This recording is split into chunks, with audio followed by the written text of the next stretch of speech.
In this video, I'm going to walk you through the 4 key assets that are needed and created in the digital cloning process or for the making of a digital replica. Before we go, I'm going to introduce myself briefly. I'm Dr. Mathilde Pavie. I'm counsel, legal advisor, and founder of Replique, and I work with people in the creative industries, professionals in the creative industries who want to use digital replica right and use digital cloning safely. So I work particularly with agents and talent because they are at the very age and frontier of this new technology, and it's being embedded within the creative industries. Now, back to our topic. Assets in the digital cloning process. Well, first, if you're watching this, you should have already come across or watched the digital cloning process video I recorded that describes the 4 key steps in any or most digital cloning process, whether you're cloning someone's voice, someone's face, someone's entire body, or all of it. If you've watched that video, stay on and continue on. If you haven't, it may be a good idea to go back, watch that, and then come back to this video, because here we're going to go down a bit of a rabbit hole, or perhaps we're going to get a bit more technical on one aspect of the digital cloning process or AI replicas, which is to look at the ingredients, the assets that are needed in order to create a replica. Because we often think about digital replicas as what shows up on the screen or what comes in your earbuds when you're listening to an AI-generated voice or AI-generated piece of music. But in practice, the digital cloning process is more complex. It involves a series of different assets. And the reason why you should care as an agent, as a manager, or as someone who's negotiating digital replica contracts for yourselves, or perhaps a producer who's approaching talent for that purpose. Why you should know and care about this is because that information is needed for you to negotiate a clear and safe deal. Number 2, your contract should cover some of these assets. It should say what happens to those assets, who owns them, where do they come from, etc. Without the information, the deal is very unlikely to be unsafe, or is very likely to be unsafe, very unlikely to be safe, I should say. So it's a really important piece of information, slightly technical, but very manageable. Let's get into it.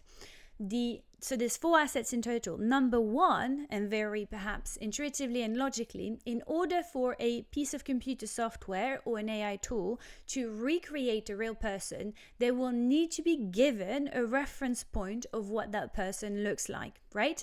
So the tool or the software will need to quote unquote learn what the voice of the person you try to imitate sounds like, moves like, behaves like, works like in different genres, emotion, tones, in order for that to produce a compelling digital replica at the other end of the process. So for that to happen, you need to collect and gather likeness data. In practice, this means voice recordings of a person's voice. It can mean photography of a person's face or body, as well as filming or scanning. The type of likeness data you get will impact the quality of the digital replica you'll produce. And that likeness data, that raw likeness, the sound recordings, the photography, the scanning, the filming, will often need to be processed in a way that the format speaks to the software that's being used to create the digital replica. So often you will have the raw digital likeness and a series of artifacts or derivative artifacts that will work as template for the computer program, the AI tool, or whatever piece of software is being used in the particular project to understand how the voice works, sounds like, behaves like, so to speak. Same for the movement, same for the likeness of a person's physical appearance. So category number 1 is the likeness data, both the raw data and the derivative assets that may be created in the process. So the second asset that's really important and almost never talked about is the fine-tune model. If it's voice, we sometimes call that the voice model. That is often, if you're using an AI tool to create a digital replica, which is now more and more common due to advances in generative AI, you will need to train the particular tool you're using onto or with the likeness data that you have previously collected. And when you do that, what happens is that you encode within the fabric of the AI tool the likeness and often also the skills and the craft of the person you are replicating. So the fine-tuned model is kind of the combination of, on the one hand, the intellectual property and the contribution of the software developer, so say an AI developer or the software owner, if you'd like, and that software will be enhanced, enmeshed, and embedded with the likeness data and also the intellectual property and the craft of the person you're replicating. So if it's a talent or a performer, that person's, and together they form the fine-tuned model. In practice, a fine-tuned model is a piece of software, really. So it's 010 sitting on someone's server.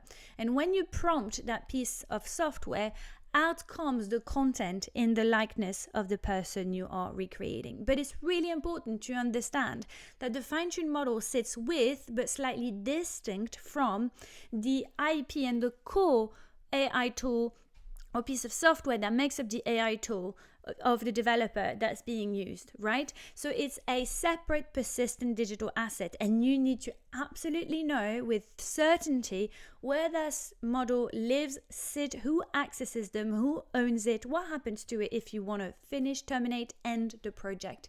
Really important piece of, like, part of the digital cloning process, essential from a technical perspective, and really important from a legal, ethical, and safety perspective for you to be clear on what happens to that fine-tuned model and to that particular asset.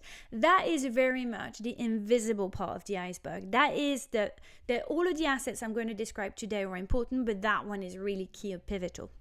Now that we have the likeness data, asset number one. Second is the fine-tuned model. Third on that list for us is the output. What comes out of that fine-tuned model is the output. This is often what people refer to as digital replica, because this will be the near finished product that will show up on screen or be part of the soundtrack you're listening to, right? In practice, that stuff that's going to come out is going to be pretty raw and will need further editing, adjusting, formatting, often integrating into the finished article before it shows up on social media, on screen, in the cinema, or on TV, or on the soundtrack from your Spotify app, to just use that example. So it's often not the finished article, but it's still a really good sounding, good looking, resembling piece of media that is being generated by the fine-tuned model. And that we call the outputs, only because this is becoming a kind of a trend, but you might call it a digital replica. I call it the output because it's clearer, because often digital replicas can speak to different aspects of the project. I don't really like the term in the context of a contract or in the context of a technical conversation, personally. Now, the fourth category that I want to raise that is perhaps less important or less thought of, but useful to bear in mind, especially if you're a talent or agent in this space, because you want a real detailed, fine-grained handle on this topic and the process. The fourth category is the prompt. So in order for the fine-tuned model to output with content like a digital replica, you will need to give it instructions. Those instructions are sometimes called prompt or driving performances. They can come in the form of text, by literally typing text into the interface that will then relate to the fine-tuned model. Or you could speak into a microphone and drive from speech a new speech into the digital replica. So that one would be for voice, text to speech. The other would be speech to speech. If the prompt is text, text to speech. If the prompt is speech, we call it speech to speech. I think it sort of flows from, it says it on the tin rather, doesn't it?